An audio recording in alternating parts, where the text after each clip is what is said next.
Minsan, hindi mo kailangan hanapin ang prinsesa sa mga palasyo.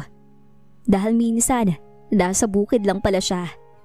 Nakapaa, nakangiti, at may pusong mas marangal pa sa sino mang kilala mo.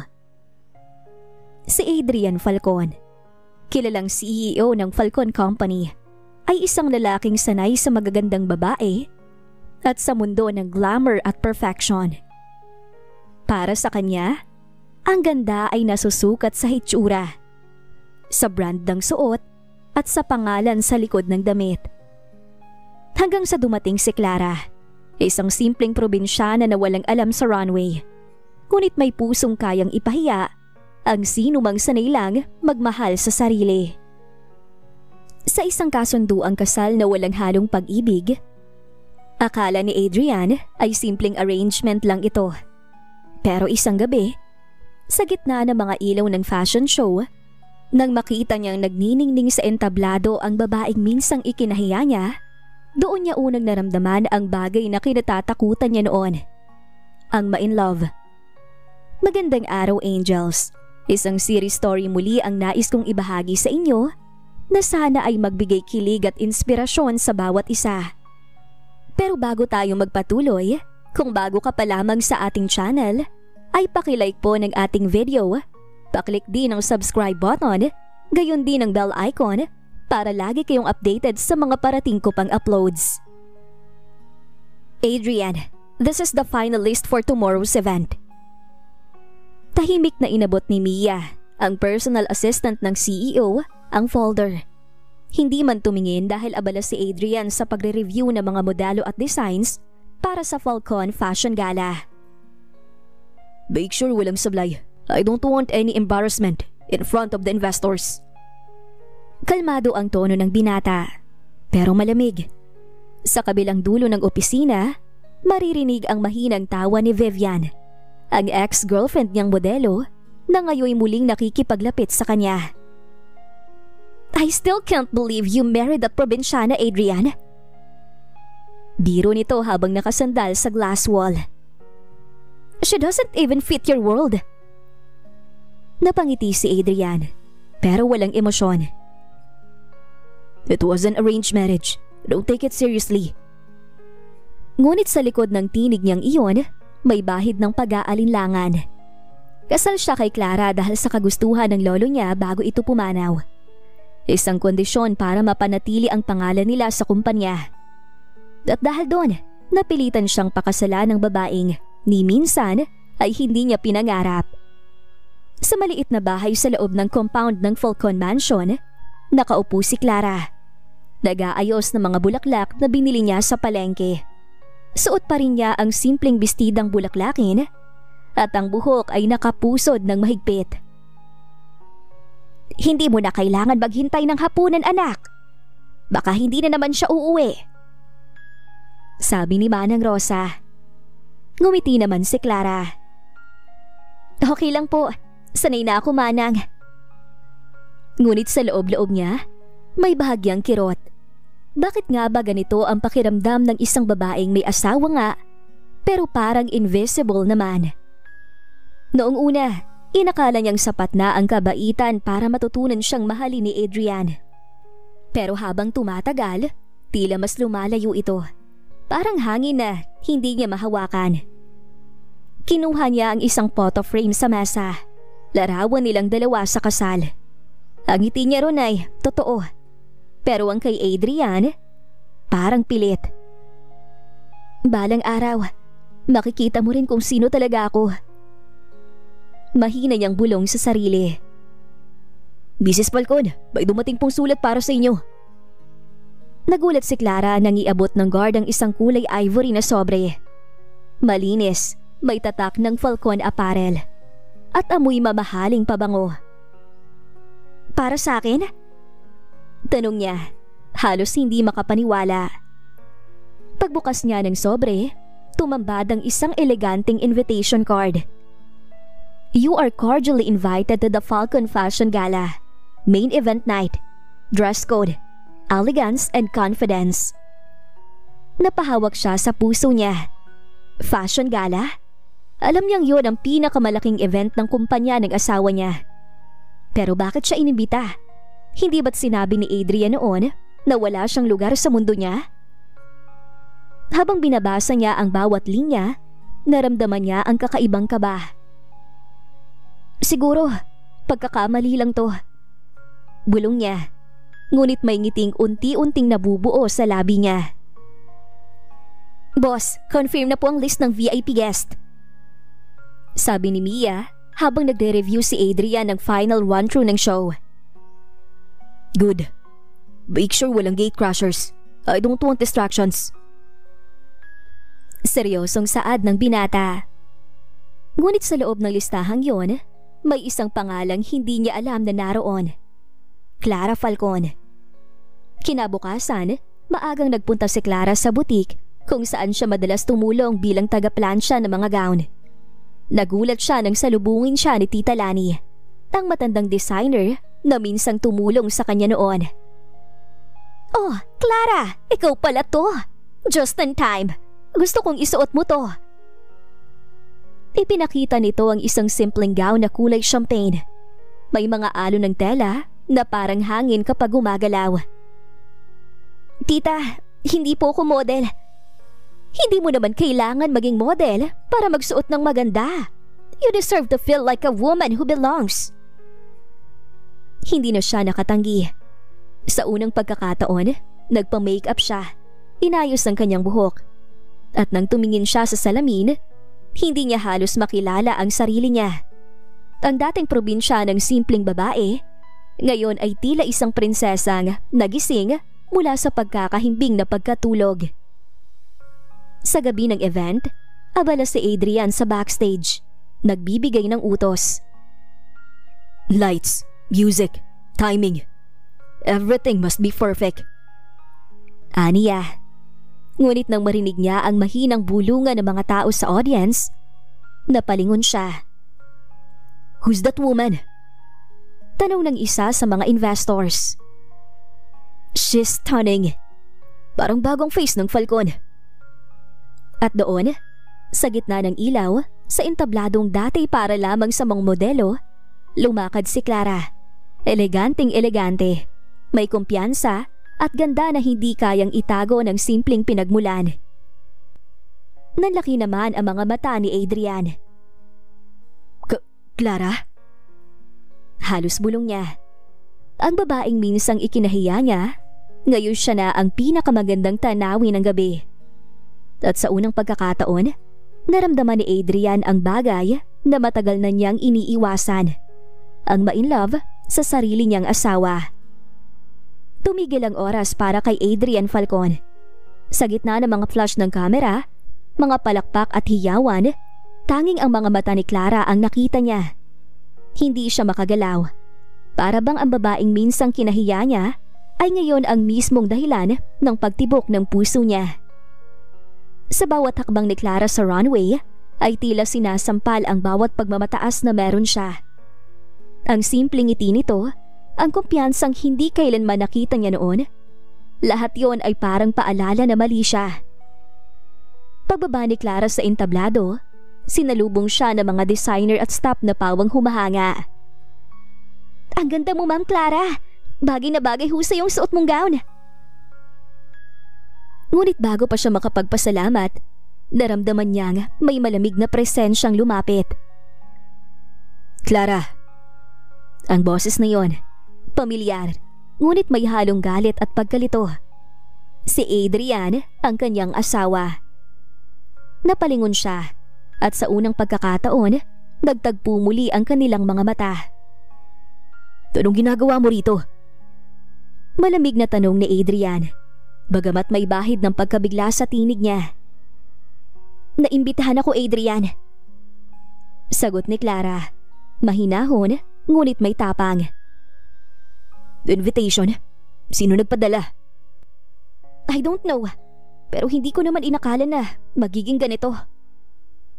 Tumingin siya sa paligid, sa mga taong nakamasid sa kanila. Lahat tila nakikiramdam, kaya pinilit niyang ngumiti. Congratulations sa event mo, Adrian. It's so beautiful. Ngunit hindi niya inaasahan ang sumunod na ginawa nito. Hinawakan siya sa braso, marahan pero may diin. Pag-usapan natin to ngayon.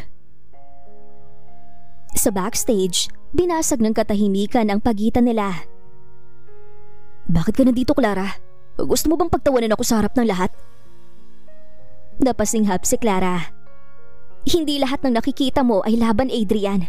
Minsan, kailangan mo lang makita kung anong kaya ng isang taong matagal mong minamaliit. Napayuko siya sandali. Huminga ng malalim. Hindi ko sinadya. Pero kung nakasira ako ng plano mo, sorry. Natahimik si Adrian. Pero sa loob-loob niya, may gulong hindi niya maipaliwanag. Bakit siya galit? O baka naman, nasasaktan siya dahil napagtanto niyang kaya ni Clarang maging maganda kahit wala siya. Habang nakatalikod si Clara, hindi niya napigilang mapatingin muli. Ang simpleng babaeng ito, walang designer training, walang modeling background, pero mas lumiwanag pa kaysa sa mga profesional na modelo. At sa sandaling yon, nagbago ang ritmo ng tibok ng puso ni Adrian Falcon. Hindi na niya alam kung alin ang mas totoo, ang galit ba niya sa sarili o ang pag-ibig na unti-unting sumisibol para sa babaeng minsan niyang tinuring na wala sa kanyang mundo. Kinabukasan, matapos ang engrandeng fashion gala, laman ng mga headline ang larawan ni Clara. The mystery woman who stole the spotlight. Who is Mrs. Falcon? Habang binabasa ni Adrian ang mga artikulo, ramdam niya ang kakaibang init sa puso niya. Hindi niya alam kung tuwa, kaba o selos. Hindi lang dahil lahat ay humahanga kay Clara, kundi dahil sa mga larawang yon. Para bang ito ang unang beses na nakita niyang totoo ang ngiti ng asawa niya. At hindi siya ang dahilan nun. Mrs. Falcon, I must say, you were amazing last night. Napalingon si Clara sa boses. Si Marco de la Vega, business partner ni Adrian. Nakangiti habang hawak ang tasa ng kape. Gwapo, charismatic, at may kumpiyansa sa bawat galaw. Mr. de la Vega, oh please, Clara na lang. Mahina niyang sagot. Then Clara it is. Tugon ito. You know, Adrian is one lucky man. Hindi ko inakalang may ganitong ganda sa likod ng kanyang pangalan. Napatawa si Clara, bahagyang nahihiya. Nako, hindi naman. Nagkataon lang siguro. Hindi yun totoo. Balik ni Marco. Alam mo ba, I've been thinking, Falcon Apparel needs a new brand ambassador. Someone authentic, real, at kaya makipag-connect sa masa. At ikaw ang naisip ko, Clara. Napatitig si Clara. Ako? Hindi naman ako sanay sa ganon. Probinsyana lang ako. That's exactly the point. Gusto kong ipakita na ang tunay na ganda ay hindi kailangan galing sa syudad. You can inspire a lot of women. Bago pa siya makasagot, dumating si Adrian. Tahimik itong lumapit. Malamig ang titig kay Marco. Marco. Aniya, mababa ang tono. What's going on here? Ngumiti si Marco, walang bahid ng kaba. I was just offering Clara a small opportunity. She deserve it, don't you think, Adrian? Ngumiti si Adrian, pero bakas ang tensyon sa kanyang panga. I appreciate the thought, but my wife doesn't need publicity to prove her worth. Bahagyang natigilan si Clara. My wife. Ngayon lang ulit niya narinig si Adrian na binanggit iyon ng may bigat. Adrian, okay lang. Gusto ko lang naman maranasan. Mahinahon niyang sabi. Ngunit imbis na payagan siya, tumalikod si Adrian. Pag-isipan mo muna. Not all offers are meant to be trusted. Seryosong saad ni Adrian. Habang pinagmamasdan ni Marco ang pag-alis ni Adrian, ngumiti siya. Looks like he touched a nerve. Bulong niya. At si Clara naman, naiwan sa gitna. Gulong-gulo. Bakit parang biglang nagbago si Adrian? Bakit sa bawat tingin nito ngayon, may halong pag-aalala, pag-aari, at kakaibang init na matagal na niyang hinintay na maramdaman. At sa di kalayuan, si Adrian, habang nakamasid sa kanila mula sa bintana ng opisina, ay mahigpit na nakatukod ang kamao. Hindi pa man niya maamin sa sarili, pero alam niyang totoo. Ayaw niyang may ibang lalaking lumapit sa asawa niya. Tahimik ang buong mansyon ng gabing yon. Ang tanging maririnig ay ang mahinang tiktak ng orasan at ang malamlam na ilaw mula sa hallway. Nakahiga si Clara sa kama. Gising pa rin. Hindi niya maalis sa isip ang alok ni Marco. Brand ambassador. Bulong niya. Hindi dahil sa ambisyon, kundi dahil gusto niyang maranasan ng isang bagay na siya mismo ang pipili, hindi si Adrian. Ngunit bago pa man siya tuluyang makatulog, bumukas ang pinto. Clara. Malamig ngunit mababang tinig iyon ni Adrian. Agad siyang napabangon. Adrian, hindi ka pa ba natutulog? Tahimik itong pumasok. Suot pa rin ang itim na coat at halatang galing pa sa trabaho. Ngunit sa mga mata nito'y may halong apoy. Galit na hindi niya maipaliwanag. Marco called me today. Simula ni Adrian. Napakurap si Clara. Ha? Bakit? He said you're thinking about accepting his offer. Huminga ng malalim si Clara. Oo, iniisip ko lang naman. Wala namang masama ron, di ba? Para naman sa kabutihan ng brand mo. Brand ko? Hindi mo kailangan ilagay ang sarili mo sa spotlight para tulungan ako. You don't belong in that world. Natahimik si Clara. Hindi dahil natakot, kundi dahil nasaktan sa sinabi ng asawa. I don't belong? Hindi ba't asawa mo ko, Adrian? Hindi ba dapat ako rin ang parte ng mundong yon? Natahimik si Adrian. Ilang segundo ng katahimikan bago siya sumagot. Clara, hindi mo naiintindihan. Si Marco, hindi siya basta-basta. He has a reputation.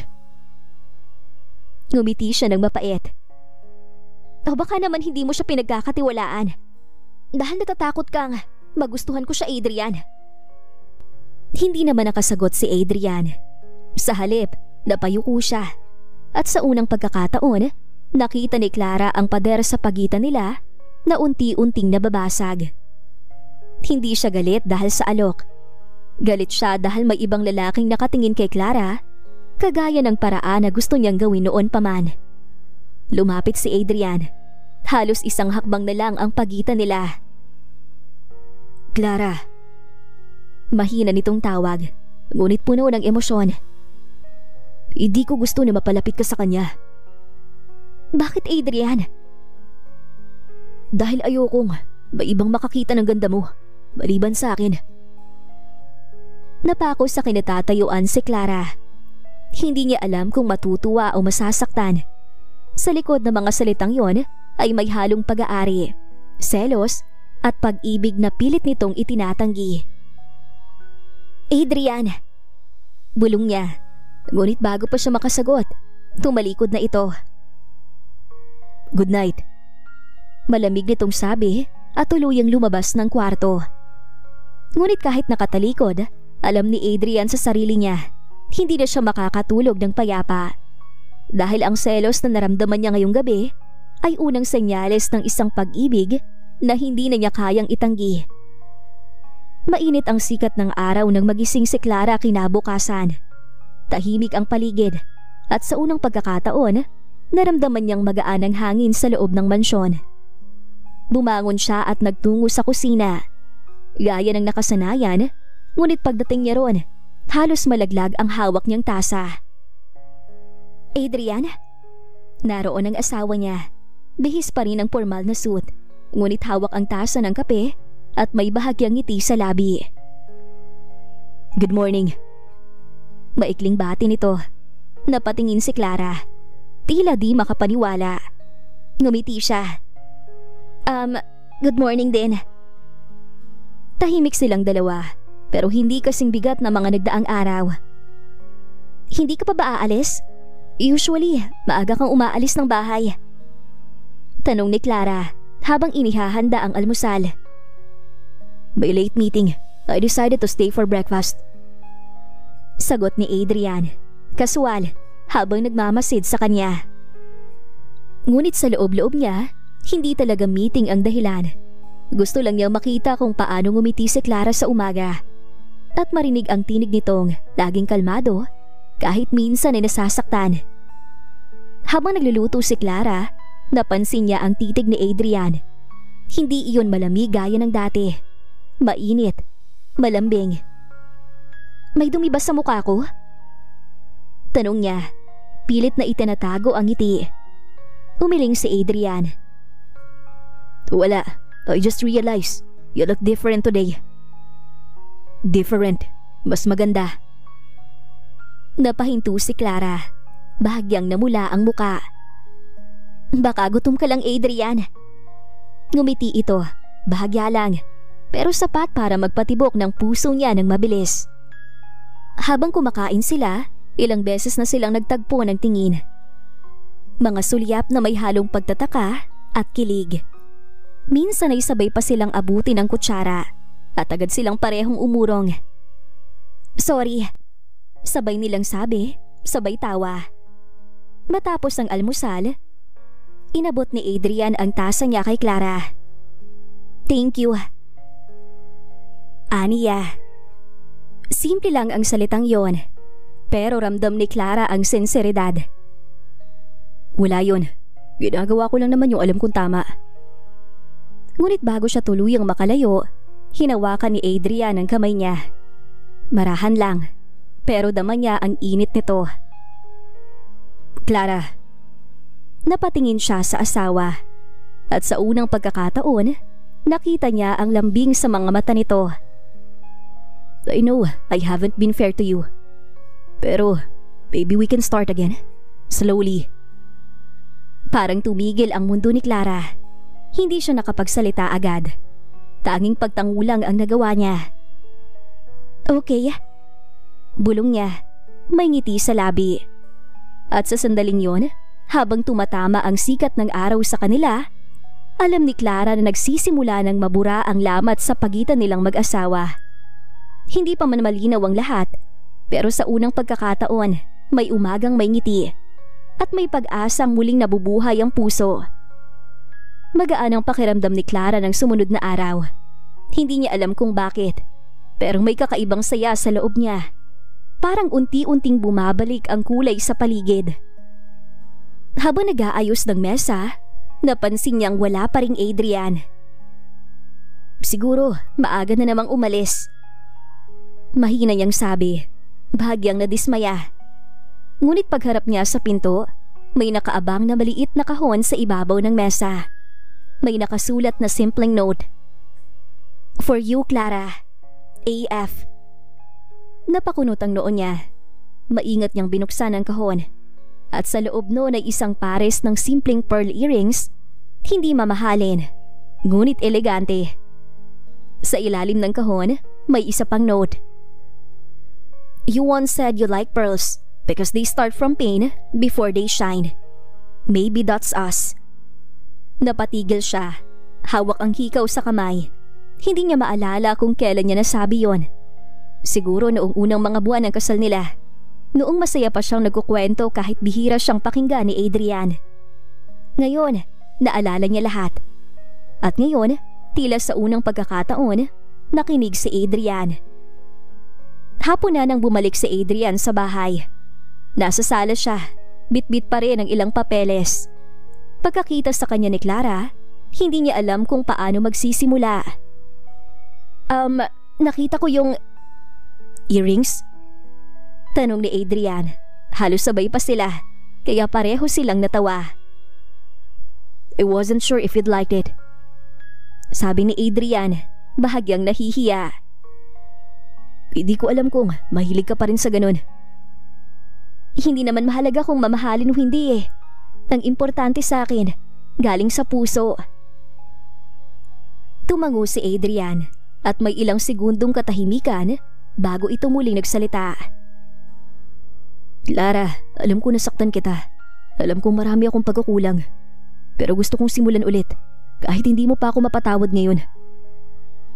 Tinitigan siya ni Clara at sa unang pagkakataon, nakita niya si Adrian bilang isang lalaking marunong humingi ng tawad, lalo na sa pagpaparamdam sa kanya na hindi siya mahalaga bilang asawa nito. Hindi ko kailangan ng malaking bagay, Adrian. Ang gusto ko lang, yung makita kong totoo na sa'yo mga salitang sorry at thank you. Ngumiti si Adrian. Then I'll start with this. Thank you, Clara. Hinawakan niya ang kamay ng asawa at marahan. May init. For staying, for believing in something I almost destroyed. Hindi na nakasagot si Clara. Sa halip, tumango siya habang nararamdaman ang mabilis na tibok ng puso niya. At sa gabing yun, habang suot niya ang pearl earrings, napangiti siya sa salamin. Hindi dahil sa alahas, kundi dahil sa simbolo nito. Ang dating malamig na relasyon ay unti-unting nagkakaroon ng init. At marahil, gaya ng perlas, ang sakit na pinagmulan nila ay nagiging simula ng isang bagong pag-ibig na handang kuminang. Isang linggo matapos ang maaliwalas na umagang yon, tuloy-tuloy ang naging pagbabago ni Adrian. Mas madalas na itong nasa bahay. Mas madalas din siyang ngumiti. Hindi sa mga report o kontrata, kundi kay Clara. At sa bawat maliit na sandaling yon, unti-unting natutunaw ang yelo sa pagitan nila. Hanggang isang araw, isang hindi inaasahang bisita ang kumatok sa pintuan ng Falcon Mansion. Good afternoon. Is Mr. Falcon here? Isang babae, naka-black dress, matangkad at may dalang mamahaling bag. Nang lumapit si Clara, halos hindi siya makapaniwala. Vivian? Mahina niyang sabi. Ngumiti ito. Clara, nice to see you again. You look different. Bahagya niyang sinulya pa ng suot ni Clara na simpleng blouse at pantalon lang. Mas simple. Dagdag pa ni Vivian na may bahid ng pangungutya sa tono. Si Adrian, nandito sa opisina pero... Good, I'll wait for him. Putol ni Vivian. Nasa study room si Adrian nang dumating si Vivian. Pagkakita niya rito, halatang nabigla siya. Vivian, anong ginagawa mo rito? Lumapit ang babae. Confident pa rin, katulad ng dati. Relax, I'm not here to cause trouble. I just wanted to talk business. Falcon Apparel owes me a collaboration contract, remember? Tumingin si Adrian. Seryoso. Akala ko tinapos mo na yan months ago. Well, I changed my mind. And maybe, I missed a few things here. Sinulya pa ni Clara ang dalawa mula sa pintuan. Hindi niya sinasadya, pero narinig niya ang malambing na tono ni Vivian at ang tawa nitong parang musika sa mga sandaling tahimik si Adrian. Hindi niya alam kung bakit, pero biglang kumirot ang puso niya. Bago pa siya tuluyang umalis, narinig niya ang mga salitang nagpahinto sa kanyang hakbang. Adrian, you used to smile more when I was around. Tahimik si Adrian, pero nang tumingin ito, hindi si Vivian ang hinanap ng kanyang mga mata, kundi si Clara, na tahimik na nakatayo sa may pinto, nakatingin sa kanila. People change, Vivian, and I don't smile for the same reasons anymore. Nagtagpo ang mga mata ni na Clara at Adrian sa maikling sandali. Walang salita, pero malinaw ang mensahe. Ikaw nang dahilan ngayon. Pag-alis ni Vivian, lumapit si Adrian kay Clara. Sorry, hindi ko alam na darating siya. Umiling si Clara, pilit na ngumiti. Ayos lang, wala ka namang dapat ipaliwanag, Adrian. Ngunit sa loob-loob niya, may bahagyang kaba. Ang pagbabalik ni Vivian ay tila bagyong unti-unting nagtatago sa likod ng ulap. Tahimik, pero alam niyang darating ang sandaling babalikan sila nito at sisirain ang katahimikang kanilang binubuong mag-asawa. Tahimik ang buong bahay ng gabing yon. Si Clara ay nakaupo sa veranda, hawak ang tasa ng kape, habang nakatanaw sa mga bituin. Ngunit kahit anong ganda ng langit, Hindi iyon sapat para patahimikin ang isip niyang magulo. Simula nang bumalik si Vivian, tila nagbago ulit ang ihip ng hangin. Mas madalas itong makita sa opisina ni Adrian. Madalas ding makasama sa mga event, business meetings, at kahit sa mga simpleng dinner ng kumpanya. At kahit sabihin ni Adrian na purely business lang ang lahat, iba ang nararamdaman ni Clara. Hindi niya ito sinasadya, pero minsan napapaisip siya. Baka nga mas bagay sila. Pareho silang sanay sa mundo ng karangyaan. Maganda si Vivian, matalino, sophisticated. Samantalang siya, isang probinsyanang babae na natutong humawak ng kutsara bago ng wine glass. Kinabukasan, habang nasa event ang dalawa, dumating si Clara ng tahimik. Hindi niya intensyong makialam. Dala lang siya ng kuryosidad at pangungulila. At doon, sa may gilid ng bulwagan, nakita niya si Adrian at Vivian na magkatabi. Nakangiti habang pinipirmahan ng ilang papeles. Sa unang tingin, parang mag-asawang bagay sa mata ng iba. Kahit pinilit ni Clara na wag masaktan, may malamig na pakiramdam na bumalot sa kanya. Kaya bago pa siya mapansin, tinalikuran niya ang eksena at lumabas ng venue. Ngunit hindi niya alam, nasulyapan siya ni Adrian bago pa ito makaalis. Pag-uwi, hindi agad kumibo si Clara. Tahimik lang siya sa hapag, habang si Adrian ay tila nagmamasid. Clara, okay ka lang ba? Oo naman, medyo pagod lang. Pero baka sa mga mata nito ang pag-aalala. At bago pa siya makaiwas, marahang hinawakan ni Adrian ang kanyang kamay. Hindi ko alam kung anong iniisip mo, pero gusto kong malaman mong iba si Vivian. Business lang kami. That's all. Tumingin si Clara sa kanya, hindi sigurado kung maniniwala. Hindi mo kailangan magpaliwanag, Adrian. Alam kong hindi ako dapat magselos. Ngunit sa dulo ng tinig niya, may bahid ng lungkot na hindi niya kayang itago. Sandaling natahimik si Adrian bago tumingin ng diretso sa kanya. Then let me show you kung sino talagang laman ng isip at puso ko. Nagtagal ang titigan nila at sa sandaling yun, naramdaman ni Clara na kahit gaano kalaki ang pagitan nila noon, unti-unti itong nagiging maliit dahil sa bawat lihim na tingin, may katotohanan nagsisimulang lumabas. Mahal na siya ni Adrian. Umuulan ng gabing yon. Ang mga patak ng ulan ay mahinang kumakatok sa bubong ng Falcon Mansion. Tila kasabay ng tibok ng pusong hindi mapakali. Tahimik sa loob ng kwarto. Si Clara, nakahiga, nakatalikod kay Adrian. Habang si Adrian naman ay nakaupo sa gilid ng kama. Tahimik na pinagmamasdan ng kanyang asawa. Matagal na niyang gustong magsalita. Ngunit sa tuwing tinitingnan niya si Clara, tila may takot na bumabalot sa kanya. Takot na baka huli na ang lahat. Mula nang bumalik si Vivian, ramdam ni Adrian ang paglayo ni Clara. Yung mga titig nitong dati puno ng init, ngayon ay tila napalitan ng pag-aalinlangan. At sa bawat ngiti nitong pilit, nararamdaman niyang siya ang dahilan ng mga luhang ayaw nitong ipakita. Huminga siya ng malalim. Clara. Mahinang tawag niya, ngunit hindi ito kumibo. Akala niya tulog na ito at marahil yun ang nagbigay sa kanya ng lakas ng loob. Hindi ko alam kung saan ako nagsisimula, pero gusto kong marinig mo kahit minsan lang, kahit hindi mo ako sagutin. Ang tagal kong binaliwala ang meron tayo. Naging manhid ako. Blinded by pride, by image, by everything that doesn't really matter. Pinahid niya ang sariling mata at nagpatuloy. Pero nang maramdaman kong unti-unti kang lumalayo, doon ko lang naintindihan na ang katahimikan ng bahay na to, ang bawat sulok ng opisina ko, walang halaga kapag wala ka ron. Huminga siya ng mabigat. Akala ko masaya ako sa gulo, sa karangyaan, sa mga taong pumapalibot sa akin.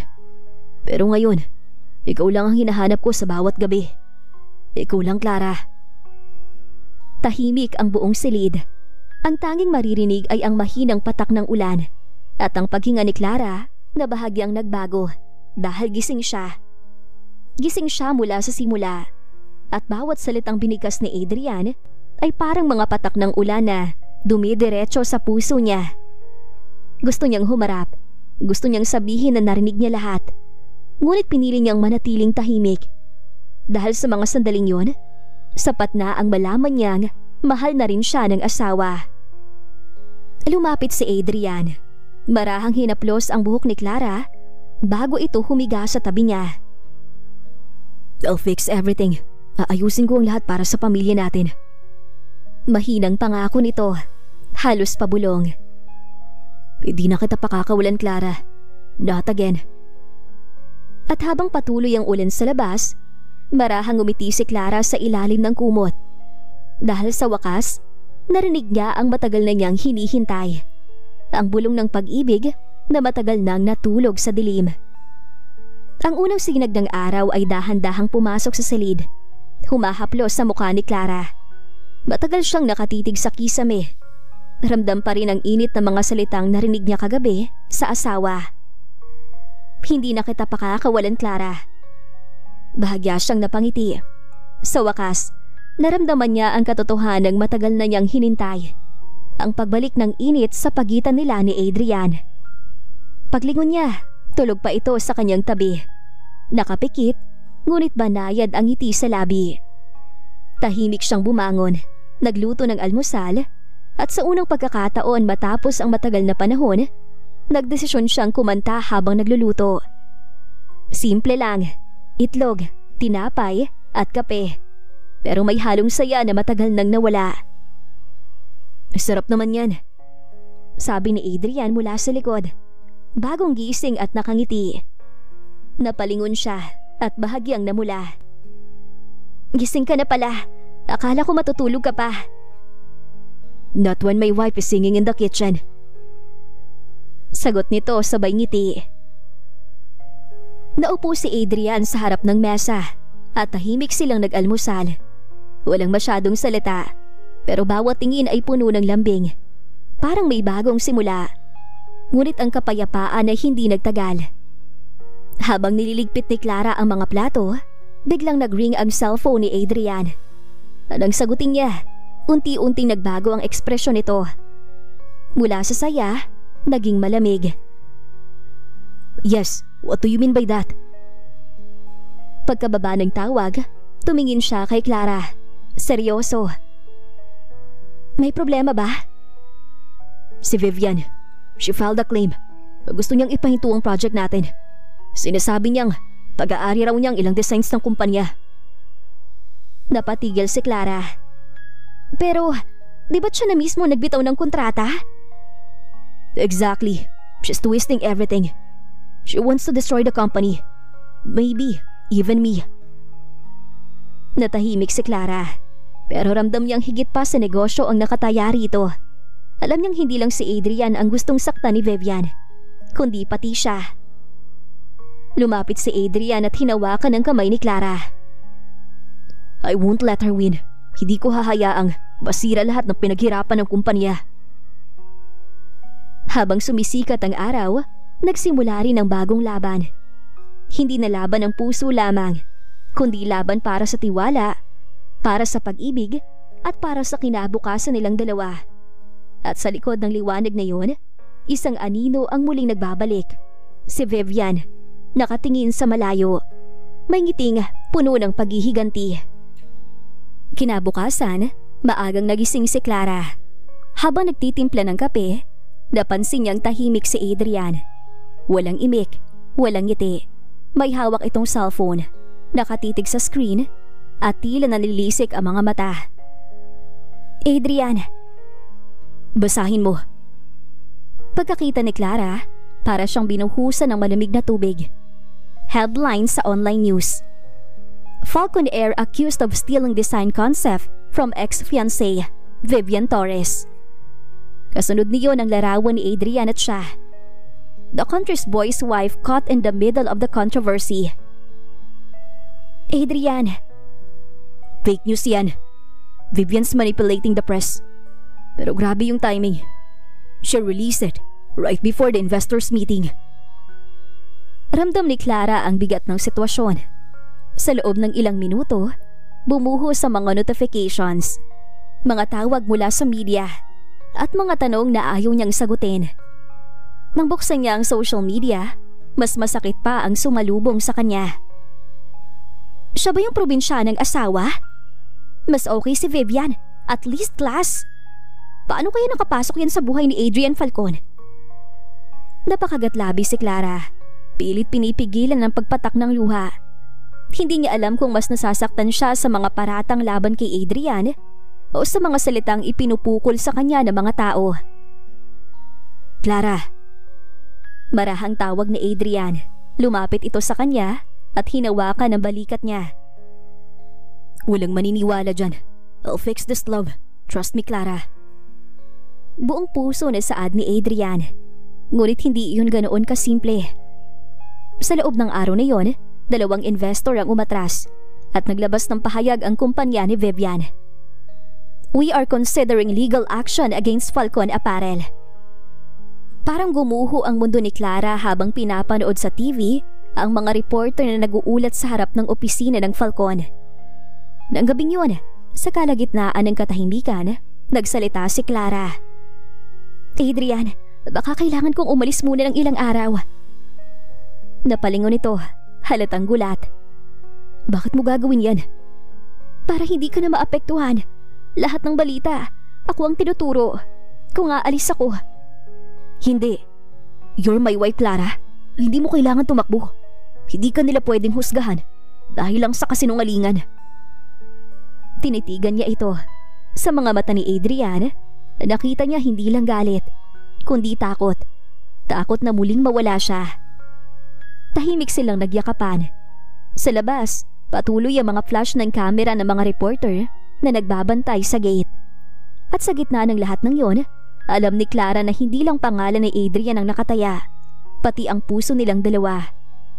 Ngunit sa kabilang banda ng lungsod, si Vivian ay ngumiti habang pinapanood ang balita. Let's see how long your love survives, Clara Falcon. Akin lang si Adrian at hindi siya nababagay sa'yo. Galit na saad niya sa sarili. Maagang umaga pa lang ay naririnig na ni Clara ang ingay sa labas ng gate. Mga kamera, mga mikropono at sigawan ng mga reporter. Ang pangalan nilang mag-asawa ang laman ng lahat ng balita. Mrs. Falcon, totoo bang ninakaw ng asawa mong designs ni Vivian Torres? Clara, are you planning to leave him? Paano ka nasangkot sa isyong to? Lahat ng tanong, matatalim. Lahat ng tingin, mapanghusga. Sa loob ng bahay, si Adrian ay halatang pagod. Hawak ang ulo habang nakaupo sa study room. Don't go out there. Hindi mo kailangan sagutin yan. I'll fix everything, Clara. Ako ang dapat humarap at hindi ikaw. Ngunit tumango si Clara. Marahan, ngunit matatag. Hindi lang pangalan mo ang nasisira, Adrian. Pati ako. Tayo. And maybe it's time the world hears my side too. Ilang minuto lang, lumabas si Clara sa gate. Agad siyang sinalubong ng ilaw ng mga kamera at sigaw ng media. Ngunit imbis na matakot, ngumiti siya. Hindi nang matapang, kundi ng totoo. Good morning. I'm Clara Falcon. I know, you've all seen the headlines. And I just want to tell you the truth. Tahimik ang lahat. Hindi magnanakaw ang asawa ko. I was there when he built Falcon Apparel from scratch. I saw his sleepless nights, his sketches, his passion. Everything came from him, from his heart. Naririnig ni Adrian sa loob ng bahay ang bawat salita niya. Gusto niyang pigilan ito, pero hindi niya magawa. Dahil sa bawat katagang binibitawan ni Clara, nararamdaman niyang may kakaibang lakas na bumabalot sa kanya. I may not look like someone who belongs in this world, but I know what truth looks like. And the truth is, my husband doesn't need to steal from anyone, especially not from his past. Nagulat ang lahat sa huling pahayag niya, lalo na nang mapansin ang luha sa gilid ng kanyang mga mata.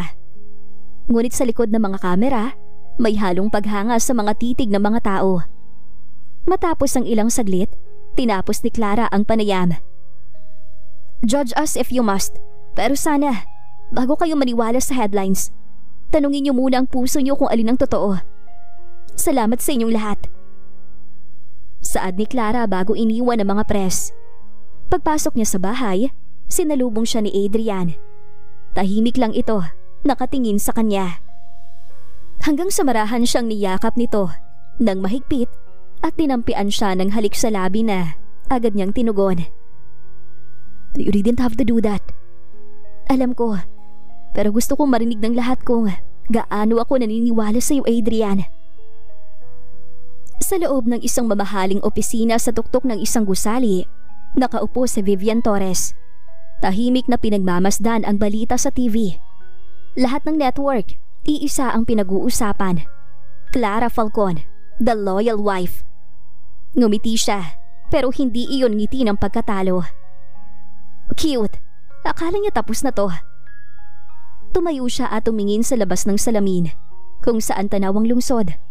Sa likod niya, pumasok ang kanyang assistant, si Lyle.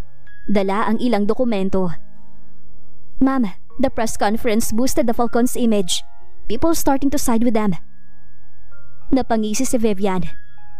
Then let's remind them who Adrian Falcon really is.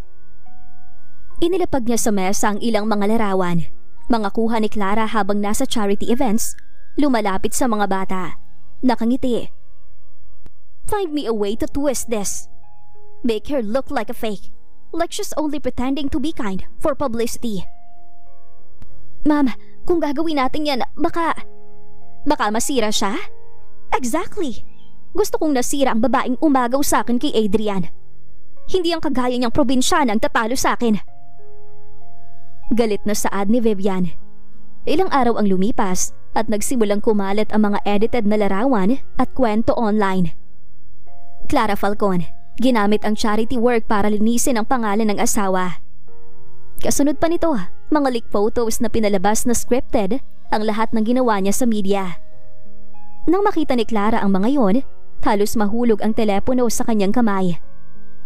Adrian, hindi ko to ginawa. Alam ko. Si Vivian na naman to. She's going too far. At tama siya. Sa kabilang panig ng lungsod, abala si Vivian sa pagbuo ng susunod na hakbang. Stage an accident. Something to make headlines. Make sure Clara's involved. Nothing fatal. Just enough para takutin siya. Napatingin ng assistant. Nag-aalangan. Ma'am, delikado po yan. Baka... Do you think I care? She stole everything from me. My future. My name. Him. It's time she learns her place. Kinagabihan, habang pauwi sina Adrian at Clara mula sa isang meeting, biglang may sasakyang sumulpot sa gilid ng kalsada. Isang malakas na preno. Kasunod na nakakabinging tunog ng gulong sa semento. Adrian! Sigaw ni Clara habang pilit siyang hinahatak ng asawa palayo. Muntik na silang mabangga. Pagtingin nila, mabilis na tumakas ang sasakyan. Walang plaka, walang marka. Huminga si Adrian ng malalim. Niyakap si Clara ng mahigpit. Someone's trying to hurt us. Ngunit sa isip niya, alam na niya kung sino. At sa dulo ng lungsod, sa loob ng madilim na opisina, ngumiti si Vivian habang hawak ang cellphone. Pinapanood ang footage ng halos aksidente. Round 1, Mrs. Falcon. Let's see how long you can keep smiling. Nang gabing yun, tahimik ang paligid ng mansyon ng mga Falcon. Tanging mga kuliglig at hampas ng hangin sa bintana ang maririnig. Ngunit sa loob ng silid ni Adrian at Clara, walang kapayapaan. Nakaupo si Adrian sa gilid ng kama. Hawak pa rin ang kamay ng asawa. Hindi na to aksidente, Clara. May gustong manakit sa atin at alam ko na kung sino. Si Vivian. Mahina niyang tugon, halos hindi makatingin. Tumango si Adrian. She's crossing the line and I won't let her hurt you again. Lumapit siya kay Clara. Hinaplos ang pisngi ng asawa. She can ruin my name, my business, my life, but not you, Clara. At hindi ako makakapayag na saktan ka niya ulit. Galit na saad ni Adrian. Naramdaman naman ni Clara ang panginginig ng tinig ni Adrian. Hindi ito ang tipikal na malamig at istriktong CEO na nakilala niya noon. Ito ang Adrian na marunong matakot, hindi para sa sarili, kundi para sa taong mahal niya. Kinabukasan, dumiretso si Adrian sa opisina. Tahimik, ngunit determinado. Sa loob ng conference room, sinalubong siya ni Marco, na halatang nag-aalala. Nabalitaan ko nangyari kagabi. Are you both okay? Barely.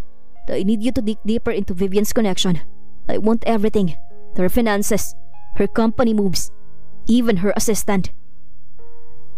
Nagulat si Marco. You're planning to fight back? No, I'm planning to end this, Marco. Habang nag-uusap sila, pumasok ang kanyang assistant. Dala ang ilang folder. Sir, may ipinadala pong anonymous email. Attached daw ang mga dokumentong magpapatunay sa illegal transaction ni Miss Torres. Napakunot ang noo ni Adrian. Anonymous? Opo, sir. Pero ang sabi sa message, it's time you know what she hides behind her smile. Kinuha ni Adrian ang mga papel at habang binubuklat ito, unti-unting nanlaki ang kanyang mga mata. Lahat ng nakasulat ay may kaugnayan sa korporasyon ni Vivian.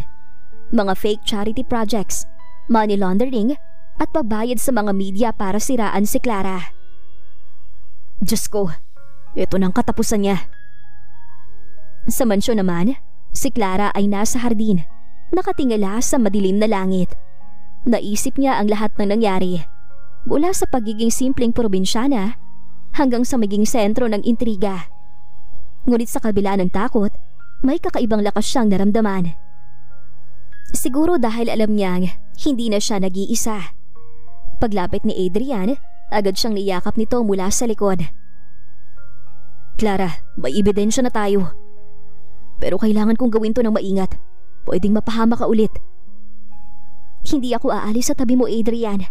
Kung haharapin mo siya, haharapin natin dalawa ng magkasama. Ngumiti si Adrian at marahang hinaplos ang buhok ng asawa. Then we face the darkness together. At sa dilim na to, baka doon na natin tuluyang makitang liwanag.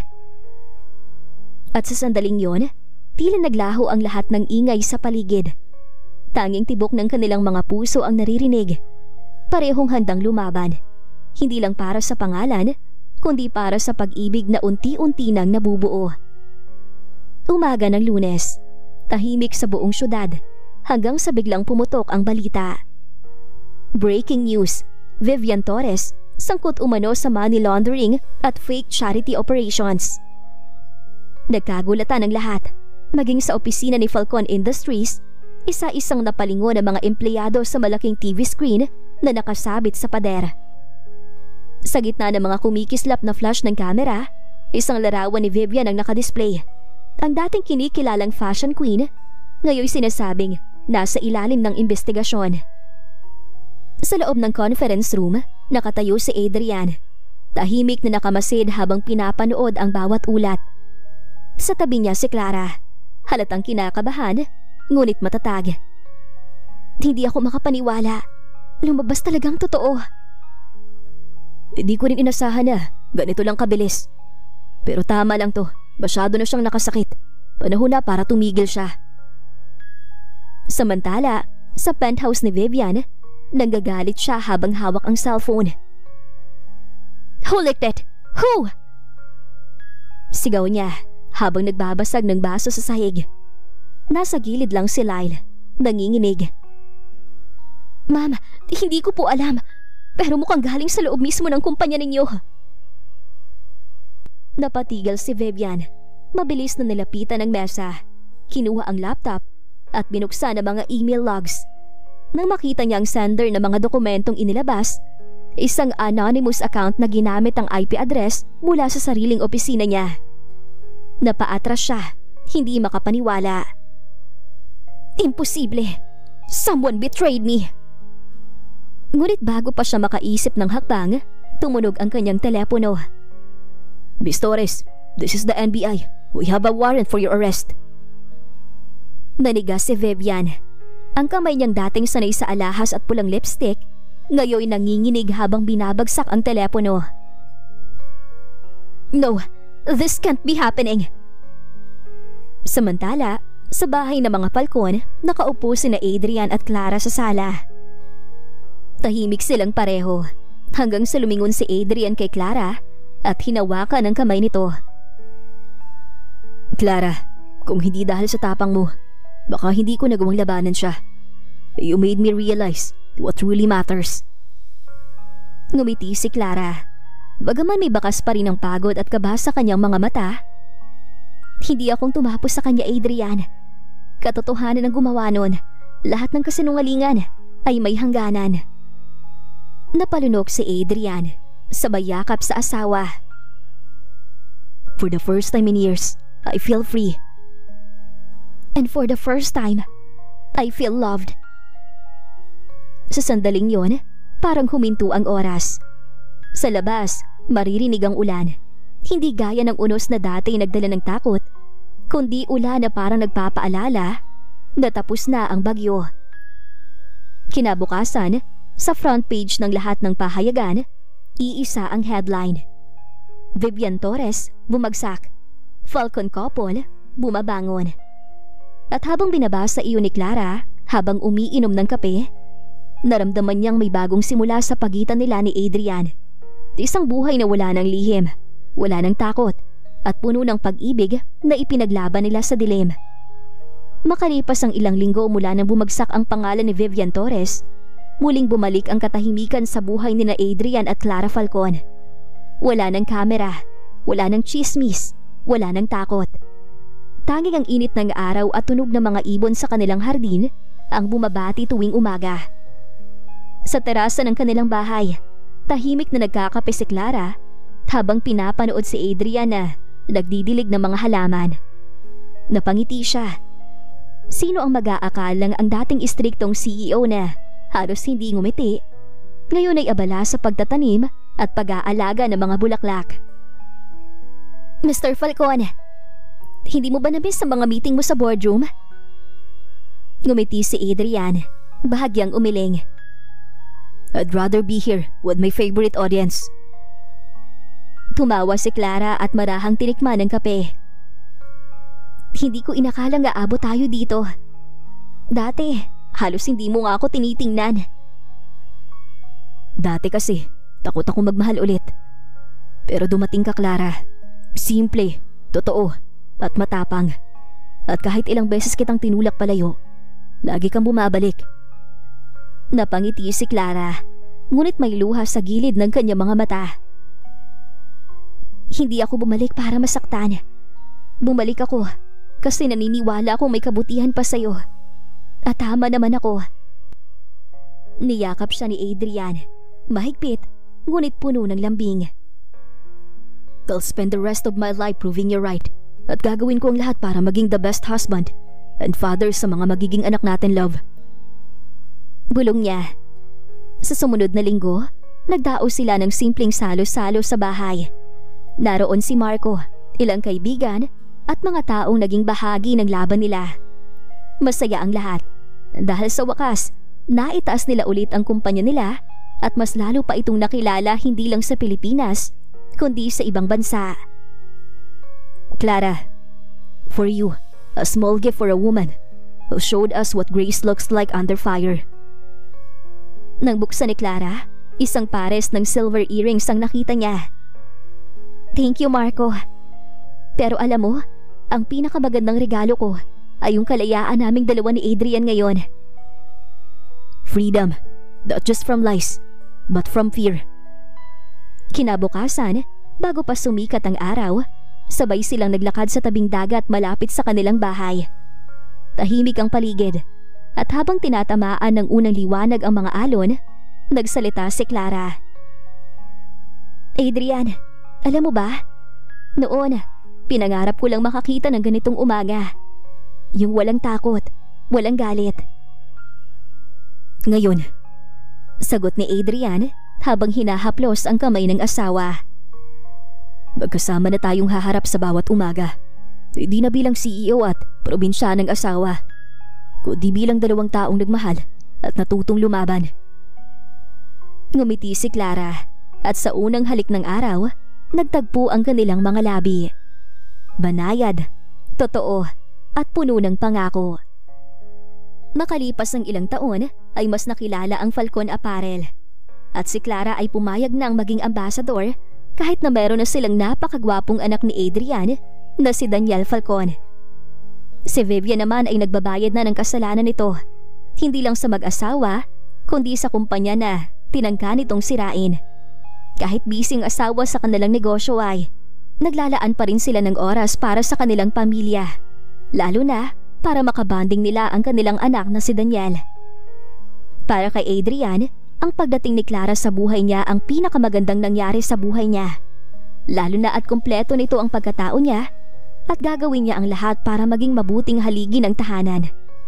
Para naman kay Clara, tama ang desisyon niyang hindi sukuan ng asawa. Dahil ngayon, masaya na silang nagsasama at pinapangako niya na hinding-hindi na niya iiwan ang kanyang asawa kahit sa anumang pagsubok na dadaan sa kanila. At dito na po nagtatapos ang kwento ni na Adrian at Clara. Sana ay muli ninyo akong samahan sa mga stories na nais kong ibahagi sa inyo. Kung gusto niyo po ng ganitong story, comment lang po kayo. Maraming salamat po.